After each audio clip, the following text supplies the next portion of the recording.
৭৭তম সাধারণতন্ত্র দিবস আজ এবং আজকের এই বিশেষ দিনকে পালন করতে দেশ জুড়ে একেবারে তিরঙ্গায় মুড়ে ফেলা হয়েছে।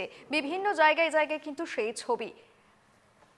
গোয়ালপাড়ার ছবি দেখবো, রশিদুল রয়েছে আমার সঙ্গে সরাসরি। রশিদুল, সকাল থেকে আমরা সেই ছবি দেখছি, কোথাও পতাকা উত্তোলন করা হচ্ছে সর্বত্রই প্রথমে, এবং তারপরে কোথাও বর্ণাঢ্য অনুষ্ঠান, কোথাও ট্যাবলো প্রদর্শনীর মতো নানা অনুষ্ঠানের কিন্তু আয়োজন করা হয়েছে আজকের এই বিশেষ দিনে। তুমি যেখানে রয়েছো সেখানে আজকের এই বিশেষ দিন সাধারণতন্ত্র দিবস কিভাবে পালন করা হচ্ছে?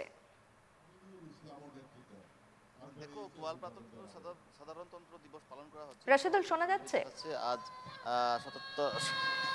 ৭৭ সংখ্যক সাধারণতন্ত্র দিবস এবং আমি গোয়ালপাড়া পরিবেশ দেখাচ্ছি সহযোগী সঞ্জীবের মাধ্যমে এই পরিবেশ দেখা যাচ্ছে। গোয়ালপাড়া তো বিভিন্ন কার্যসূচি রূপায়ণ করা হচ্ছে এবং পেরেড দেখতে পাচ্ছেন, পেরেডে ২৭টি পেরেডের দলে অংশগ্রহণ নিয়েছেন, যেখানে সিআরপিএফ, আসাম পুলিশের পুরুষ দল এবং আসাম পুলিশের মহিলা দল রয়েছে।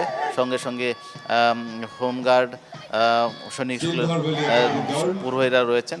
এই মুহূর্তে দেখাচ্ছি এক আকর্ষণীয় সুন্দর যে পেরেড, সে পেরেড চালিয়ে যাচ্ছে পুরোহিতরা সহযোগী সঞ্জীবের মাধ্যমে। দেখা যাচ্ছে ব্যান্ড, এই জায়গায় ব্যান্ডও প্রদর্শন করা হচ্ছে এবং সাংস্কৃতিক কার্যসূচি সাংস্কৃতিক কার্যসূচি রূপায়ণ করা হবে। দেখা যাচ্ছে যে জেলার বিভিন্ন জায়গায় কিন্তু এই সাধারণতন্ত্র দিবস পালন করা হচ্ছে এবং গোয়ালপাড়াতে রাষ্ট্রীয় পতাকা উন্মোচন করলেন জেলা শাসক প্রদীপ টিমুঙে। গোয়ালপাড়ায় জেলা শাসক প্রদীপ টিমুঙে রাষ্ট্রীয় পতাকা উন্মোচন করেছেন এবং দেখা যাচ্ছে সুন্দর যে পেরেড, সে পেরেডের দৃশ্য আমরা দেখাচ্ছি। দেখা যাচ্ছে এই মুহূর্তে আমি দেখাচ্ছি ব্যান্ডের যে দল, সেই দল এসে পৌঁছেছে এবং এর পরে কিন্তু একেবারেই রশিদুল, আপাতত ধন্যবাদ তোমাকে।